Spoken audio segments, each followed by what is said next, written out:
اپنی زندگی میں اللہ کی مدد کی طرف بڑھیں، مالک کی مدد کا حصول اختیار کرنے کی کوشش کریں، اللہ کے ساتھ اپنے آپ کو جوڑیں۔ اگر اللہ کی مدد نصیب ہو، یہ تو ہم جتنا ڈرتے رہتے ہیں، سہمے رہتے ہیں، پریشان رہتے ہیں، کوئی کیا کر دے گا۔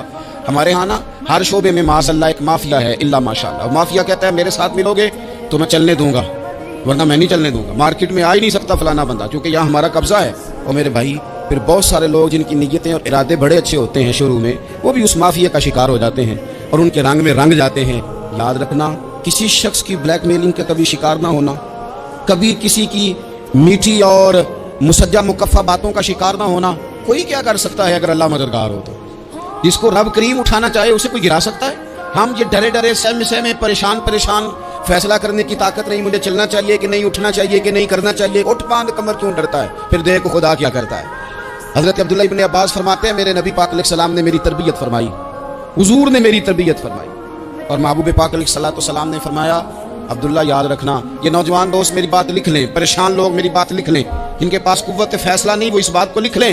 حضرت عبداللہ ابن عباس فرماتے ہیں میرے نبی پاک علیہ السلام نے مجھ سے فرمایا تھا عبداللہ سن، اگر ساری دنیا مل کے تیرا کوئی نفع کرنا چاہے، کر نہیں سکتی جب تک میرے رب کی رضا نہ ہو، اور فرمایا ساری دنیا مل کے تیرا کچھ بگاڑنا چاہے تو عبداللہ بگاڑ نہیں سکتی جب تک رب کریم کی حکمت کا تقاضا نہ ہو۔ لوگوں سے ڈرنا، لوگوں کی طرف دیکھنا، ماحول دیکھ کے اپنے راہ کا تعین کرنا، ہر بندے کے خیالات کے مطابق ڈھلنے کی کوشش کرنا، فلانا نہ ناراض ہو جائے، فلانا نہ ناراض ہو جائے، وہ جس نے ہونا ہو جائے، بس رب رسول ناراض نہ ہو۔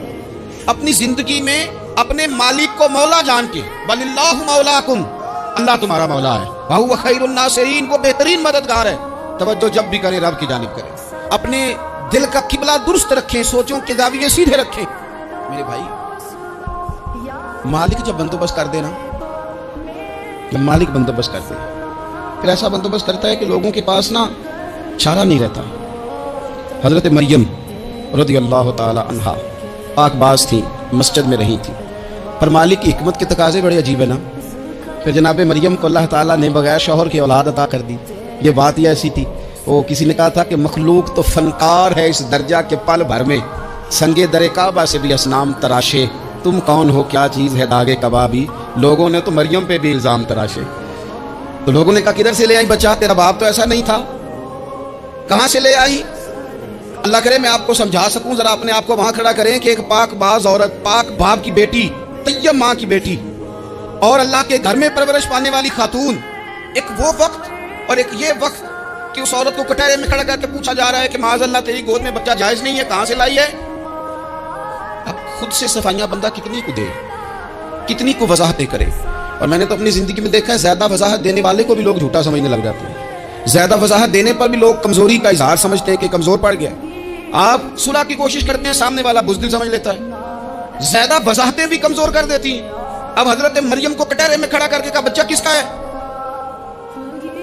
تو پھر خدا بندوبست جب کرے، اللہ جب مددگار ہو، تو پھر حضرت مریم کی گواہی درختوں سے نہیں دلوائی، اس نے پتوں سے نہیں دلوائی، پھر فرشتے نہیں بھیجے۔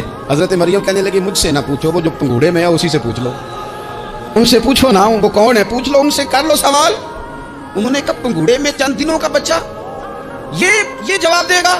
مددگار تھا رب، ان کی برات کا اعلان کرنا تھا مالک نے، اور جب مالک اعلان کر دے، جب مالک تیری صفائی دینا چاہے، جب مالک تجھے دنیا کے سامنے نکھارنا چاہے، تو پنگوڑے میں لیٹے حضرت عیسیٰ بول کے کہنے لگے انی عبداللہ آتانی الکتاب، فرمایا میں اللہ کا بندہ ہوں، رب نے مجھے کتاب عطا کر کے نبی بنا کے دنیا میں بھیجا ہے، میں اللہ کا بندہ ہوں، کتاب لے کے آیا ہوں، نبی بن کے آیا۔ بالکل ویسے اعلان ہو گیا، پھر بچہ بول پڑا۔ اور یہ ایک دفعہ نہیں بات ہوئی، یہ بنی اسرائیل میں ایک جریج نام کے شخص بھی تھے جو نماز پڑھ رہے تھے، بعض نے لکھا ہے نفل نماز تھی، اماں نے پکارا تو آئے نہیں، تو ماں کے منہ سے نکل گیا تو اتنی دیر تک مرے گا نہیں جب تک کسی بے حیا عورت کا منہ نہ دیکھ لے۔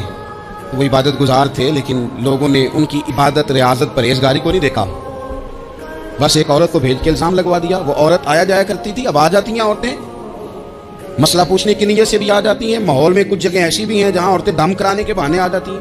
وہ خاتون آتی جاتی تھی اس خانقاہ پہ، آستانے پہ، یہ بخاری میں موجود ہے، پھر اس نے کہا میری گود میں جو بچہ ہے یہ انہی کا ہے۔ مجھے بتائیں کیسے بندہ وضاحت دے، حالات خراب ہو گئے، لوگ کٹیا جلانے لگے، ماحول اور طرح کا بن گیا۔ میرے نبی پاک علیہ السلام فرماتے ہیں پھر اس رب کے بندے نے کہا مالک تو کریم ہے، تیری مشیت کا تقاضا آیا جو میری ماں نے جملے بولے تھے، پر اب میں وضاحت دینے کے قابل نہیں رہا، اب تو ہی کرم کرے گا تو دروازہ کھلے گا۔ تو وہ چند دنوں کا بچہ پنگوڑے میں بول کے کہنے لگا میں اس درویش کا نہیں، میں تو فلانے چرواہے کا بچہ ہوں، وہ جو بکریاں چراتا ہے۔ رب کی مدد کو پکاریں، اپنے ساتھ اپنے مالک کی مدد کو شامل کریں، تھوڑے رزق پر بھی گزارا اچھا ہونے لگ جائے۔ سارے لوگ آپ کو گرانے کی تدبیریں کر رہے ہوں گے اور مالک آپ کو عزتیں عطا فرما دے گا، اس کی بارگاہ سے حکمت کا تقاضا اور ہو جائے گا۔ ہم نے ساری زندگی لوگوں کو راضی کرنے میں گزار دی، ساری زندگی بڑھاپا آ گیا بچوں کو پالتے، اور بچوں نے آخری عمر میں کہہ دیا ابا اگر کوئی ڈھب کا کام کر لیتے تو آج ہمارے دن بھی پھیر نہ جاتے۔ ساری زندگی گزار دی بہن بھائیوں کو راضی کرنے میں، ساری زندگی گزار دی ذمہ داریاں اٹھانے میں، ان کو 99 دفعہ دیا، ایک دفعہ نہیں دیا تو انہوں نے کہہ دیا تو نے تو کبھی دیا ہی نہیں، تو تھا ہی نہیں۔ ساری زندگی محلے داروں علاقے والوں کو راضی کرنے میں گزار دی، اور میں نے ایسے لوگ بھی دیکھے دین کے لیے وقت گزارا، لیکن جب بڑھاپے میں دانت کام نہ کرتے تھے تو وقت کے مفتیوں کو بھی مسجدوں کی کمیٹیوں نے کہہ دیا اب آپ کی سمجھ نہیں آتی، ہم نے خطیب کو یور رکھنا ہے، نہ دیکھو دنیا کی طرف دنیا رلا دیتی ہے، نہ راضی کرو بندوں کو بندے تھکا دیتے ہیں، نہ پیچھے بھاگو ہر وقت دنیا داروں کے، یہ انسان کو کمزور کر دیتے ہیں، وہ تو کریم ہی بڑا ہے، 2 آنسو زمین پر بعد میں گرتے ہیں، بندے کے گناہ سارے پہلے معاف فرما دیتا ہے۔ اللہ کی مدد کا حصول، اپنے مالک کی مدد کی طرف بڑھنا، آپ کو بدر کی جنگ بھی یہی درس دے گی، آپ کو احد کا میدان بھی یہی سبق دے گا، فتح مکہ بھی یہی سبق دے گا۔ میرے دوستو جب رب مدد فرمائے، جب اللہ مددگار بنے، دوستوں سے ایک بات اکثر کرتا ہوں، میں کہتا ہوں کہ جتنے درد سے آپ امیر کو اپنی کہانی سناتے ہیں نا، اور جس طرح آپ کے آنسو بات کرنے سے پہلے گر جاتے ہیں کہ غریب ہیں، بچیاں ہیں، کاروبار میں، او میرے سنگیو، اس سے آدھے آنسو اپنے رب کی بارگاہ میں بکھیرو، اس کے حضور عرض گزار ہو جاؤ، اس سے طلب کرو۔ ایک وقت انسان پر زندگی میں ایسا آتا ہے کہ اسے یوں محسوس ہوتا ہے کہ میرا سایہ بھی ذرا سا پیچھے ہٹ گیا ہے، اسے یوں لگتا ہے کہ میں کسی سہارے پہ ہاتھ ڈالتا ہوں تو وہ بھاگ جاتا ہے مجھ سے، لیکن مالک کی بارگاہ ایسی عظیم بارگاہ ہے، رب رسول کے آستانے اتنے بڑے ہیں کہ آپ جب وہاں کشکول طلب دراز کرتے ہیں تو جھولی پھیلانے میں دیر لگتی ہے، ان کو بھرنے میں تو کوئی دیر نہیں لگتی۔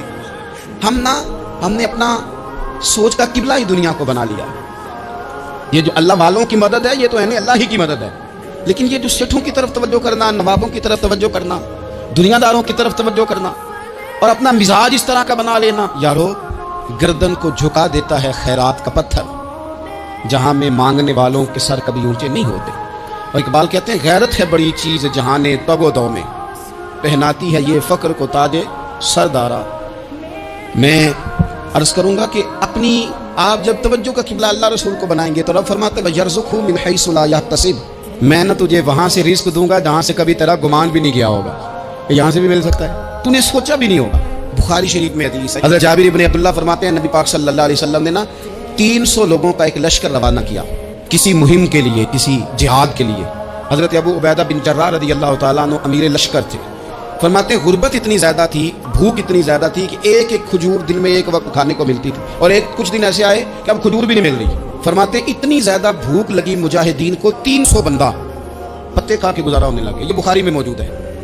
آپ فرماتے ہیں کہ دریا کے کنارے ہمارا پڑاؤ تھا، ٹھہراؤ تھا، جب بھوک سے نڈھال ہو گئے نا، وَيَرْزُقْهُ مِنْ حَيْثُ لَا يَحْتَسِبُ، اللہ وہاں سے روزی دیتا ہے، گمان بھی نہیں ہوتا۔ فرماتے ہیں ایک مچھلی اللہ تعالیٰ نے دریا کے کنارے بھیجی، فرماتے ہیں وہ تھی تو مچھلی پر پہاڑ جتنی تھی۔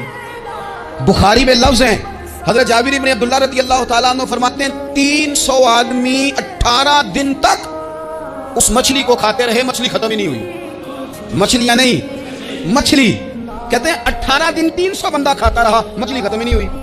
اور فرماتے ہیں کہ اس کی ہڈی نکال کے، کانٹا کہیں گے آپ اپنی زبان میں، کہتے ہیں وہ نکال کے نا تو اس کو کھڑا کیا نا جب، تو اونٹ کجاوے سمیت اس کے بیچ سے گزر جاتا تھا، 2 اس کے کانٹے جوڑے۔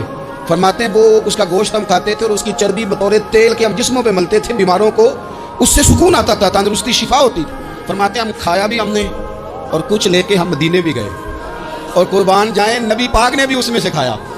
ہم نے عرض کی حضور یہ معاملہ کیا ہے، یہ ماجرا کیا ہے؟ تو محبوب نے فرمایا تمہارے پاس غذا نہیں تھی، رب نے تمہارے لیے بندوبست کیا ہے، اللہ نے تمہیں دیا ہے۔ مکان شروع کر لیا، ایک صاحب نے مکان بنانے لگے، آپ وہ حساب لگا رہے ہیں، کہتے ہیں میرے پاس اتنے پیسے ہیں، اتنے میں نے فلانے دوست سے کہنے اس نے دے دینے، اتنے فلانے رشتہ دار سے کہنا اس نے دے دینے، اتنے فلانے سے کہنا اس نے دے دینے۔ یہ ساری کاپی بنا کے مکان شروع کر لیا۔ جو روز کہتا تھا نا کوئی حکم ہو جاتے دسی، سب سے پہلے اس کو کہا میاں پیسے چاہیے، وہ کہتا ہو کل ہی منڈا ٹوریا ہے، کہتے تو پرسوں دس داتے لب جانے سن.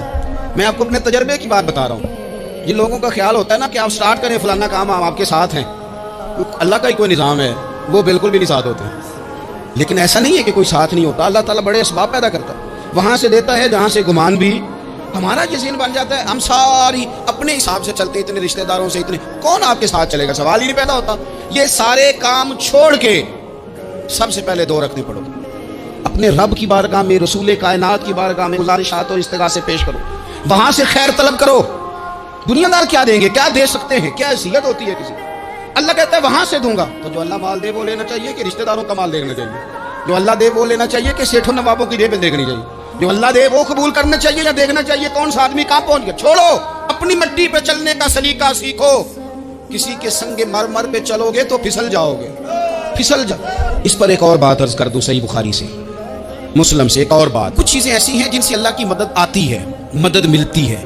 ایک چیز ان میں سے ایسی ہے جس سے بہت مدد نازل ہوتی ہے, وہ ہے کہ جب رب آپ کو دینا تو پھر آپ بھی اس کے راستے میں گئے, پھر مدد آتی ہے, پھر اور آتا ہے. بخاری مسلم میں حدیث ہے, یہ زیادہ ہی توجہ طلب عمر ہے, اس پر آپ غور کریں گے. حضرت ابو ہریرہ فرماتے ہیں کہ نبی پاک علیہ السلام نے فرمایا ایک شخص نے بادلوں کے اندر سے آواز سنی کہ فلاں آدمی کا کھیت اور باغ خشک ہو گیا ہے, وہاں برسو اور اس کے کھیت کو سیراب کرو. بڑا حیران ہوا کہ بادل سے آواز آ رہی. پھر اس نے دیکھا کہ ایک پہاڑی پر بارش ہوئی, وہ بادل وہاں برسا, پھر نالیوں سے ہوتا ہوا پانی ایک طرف چلا. تو جس نے آواز سنی تھی, حضور بیان کر رہے ہیں, وہ بھی پیچھے پیچھے چلا کہ پانی کدھر جا رہا ہے. اس نے جا کے دیکھا کہ ایک مقام پہ ایک باغ کو وہ پانی لگ رہا ہے اور ایک آدمی وہ پانی لگا رہا ہے. اس نے اس سے پوچھا تیرا نام کیا ہے؟ اس نے کہا کیوں؟ کہنے لگا بتا نا. اس نے نام بتایا تو کہنے لگا یہی تو وہ نام ہے جو میں نے بادلوں کے اندر سے سنا ہے کہ فلاں کے کھیت کو پانی دے دو. اس نے کہا یار تو کیا عمل کرتا ہے کہ اسپیشل تیرے لیے بارش برسے. یہ بخاری پڑھ رہا ہوں, سیاستہ سے حدیث عرض کر رہا ہوں. اس سے پوچھا تو کیا کام کرتا ہے کہ جناب اللہ تبارک و تعالیٰ کا حکم کرم آیا کہ خاص تیرے لیے پانی برسے اور تیرے کھیت کو سیراب کرے. تو اس نے کہا چھوٹا ذمہ دار ہوں, پر جب فصل اگتی ہے تو 3 حصے کرتا ہوں. ایک حصہ اپنے بال بچوں پہ, بہن بھائیوں پہ خرچ کرتا ہوں, ایک حصہ پورا, اور ایک حصہ دوبارہ کاشتکاری پہ لگاتا ہوں, اور تیسرا حصہ خالص میں نے مسکینوں, یتیموں اور غریبوں کے لیے رکھا ہوا. وہ جو تیسرا حصہ, اللہ کرے آپ سمجھے, وہ رب کے بندوں پہ تیسرا حصہ خرچ کرتا ہے نا, تو کریم مالک نے فرمایا جہاں سے غریب کا حصہ جاتا ہے وہ کھیت خشک نہیں رہنا چاہیے. وہ جہاں سے مسکین روٹی کھاتے ہیں وہ خشک نہ رہے. جہاں سے یتیموں کو کچھ آتا ہے کہیں اس کی فصل رہ نہ جائے. میں اور آپ بھی اگر اپنے مال میں مسکینوں, یتیموں, غریبوں کے حصے رکھ لیں گے تو فصلیں خشک نہیں رہیں گی. ان کے اندر تازگی آئے گی, نور آئے گا, کرم آئے, خاص کر خدا کی رحمت برسے گی. مدد اللہ سے چاہیں, اپنی توجہات کا مرکز رب اور رسول کی ذات کو بنائیں, پھر آپ محسوس کریں گے کہ بڑی جلدی اللہ تعالیٰ کی مدد آنے لگی ہے. کبھی آپ صرف کہہ دیں نا میرا رب میرے ساتھ ہے, اس لفظ میں اتنی طاقت ہے کہ دشمن ویسے زیر ہو جاتا ہے. زندگی میں کسی سے بھی لڑائی ہو تو اچھی طرح سوچ لیں کہ اللہ اس طرف ہے یا اس طرف ہے. اگر آپ زیادتی پہ ہیں تو پھر رب مظلوم کی جانب ہے. اگر اللہ کی مدد آپ کے ساتھ ہے تو دنیا کی کوئی طاقت آپ کو گرا نہیں سکتی. اور اگر آپ مظلوم کے مقابلے میں ظالم بن کے آپ کھڑے ہو گئے ہیں اور آپ نے رویہ وہ اختیار کیا ہے کہ جس میں مدد نہیں آئے گی, تو پھر یاد رکھ لیں کہ آپ کوئی بھی ہیں, کہاں بھی ہیں, آپ کمزور ہیں. طاقتور تھے ابتدائے اسلام میں, ظاہری طاقت تھی کفار مکہ کے پاس, وہ ڈنڈوں سے مارتے تھے غریبوں کو, ان کے ہاتھوں میں ڈنڈے تھے, پر خدائی طاقت ان مظلوموں کے ساتھ تھی. صاحب زرقانی نے لکھا ہے حضرت زنیرہ رضی اللہ تعالیٰ عنہ ایک لونڈی ہیں, غریب ہیں, ماڑے دا کی کام محمد نہ سجانا یا رونا, غریب سادی بی بی, اور لونڈی کنیزہ, ایک مشرک کی کنیزہ تھی, انہوں نے کلمہ پڑھ لیا. وہ ڈنڈوں سے مارتا, دروں سے مارتا, تکلیف دیتا. حضرت زنیرہ رضی اللہ تعالیٰ عنہ کو اتنا مارا, اتنا مارا. اب آپ ایک اور پہلو پر بھی غور کریں, مارا بھی پڑ رہی ہے پر خدا ادھر ہی ہے, اللہ کی مدد ادھر ہی ہے. رب کہتا ہے کہ پہلے تو صبر کرنا, ان اللہ مع الصابرین, تو صبر کرے گا تو پھر رب کی میت ملے گی. ذرا ٹھہرنا, تو تھوڑا ڈٹنا. ان الذین قالوا ربنا اللہ ثم استقاموا تتنزل علیہم الملائکہ, تو کہے اللہ میرا رب ہے, پھر تو پہلے ڈٹ, پہلے تو نے ڈٹنا ہے. ثم استقاموا, جو ڈٹ گیا, تتنزل علیہم الملائکہ, ڈٹنے والے کے لیے مدد آتی. پہلے تھوڑا ٹھہرنا پڑتا ہے, پہلے تھوڑا صبر کرنا پڑتا ہے, حوصلہ کرنا پڑتا, اس کے بعد مدد آتی. مار پڑ رہی ہے, مارا جا رہا ہے حضرت زنیرہ کو, ان کا مالک جو ہے ظاہری آقا وہ مار رہا ہے, یہ کنیزہ ہے, اتنا مارا, اتنا مارا, ان کی بنائی چلی گئی, نظر آنا بند ہو گیا. ابو جہل آیا اور کہنے لگا زنیرہ دیکھا نا ہمارے بت تیری آنکھیں لے گئے, معاذ اللہ, لات و منات ہمارے بتوں نے تجھے اندھا کر دیا.